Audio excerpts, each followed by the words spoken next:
the annals of World War II, few units were as feared and respected as the Devil's Brigade, officially called the 1st Special Service Force. This elite commando unit was composed of soldiers from 2 nations, Canada and America.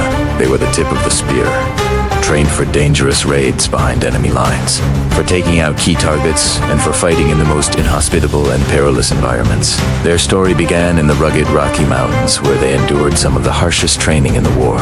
Soldiers were pushed to their physical and mental limits, enduring freezing temperatures, challenging terrain, and grueling exercises designed to test their endurance and resilience. This training turned them into masters of their craft, specializing in climbing, skiing, demolition, and hand-to-hand combat.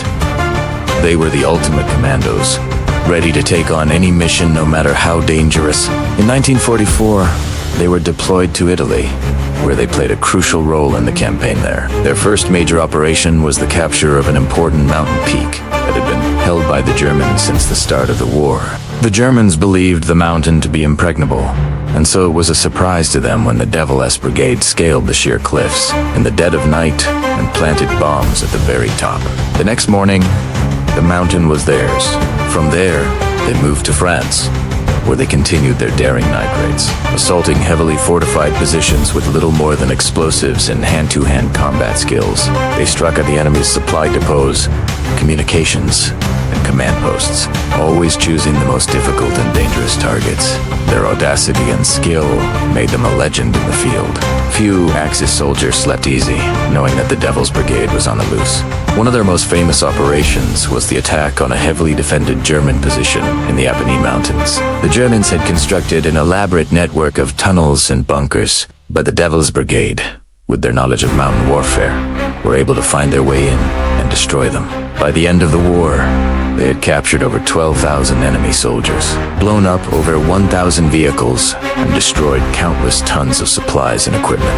Their bravery and effectiveness in combat made them one of the most feared units of the war. The name Devil's Brigade struck terror into the hearts of their enemies. They were a symbol of courage, endurance, and teamwork, a testament to what can be achieved when soldiers are pushed to their limits, forced to rely on nothing but their skill and determination. After the war, the Devil's Brigade became a legendary name, synonymous with the daring raids and unconventional tactics that had become a hallmark of Special Forces units. In fact, it could be argued that this unit pioneered many of the tactics and techniques still used by elite Special Forces units today. Their story is a reminder that sometimes the greatest victories are won not by the biggest armies, but by the smallest, most elite units willing to take on the most dangerous missions.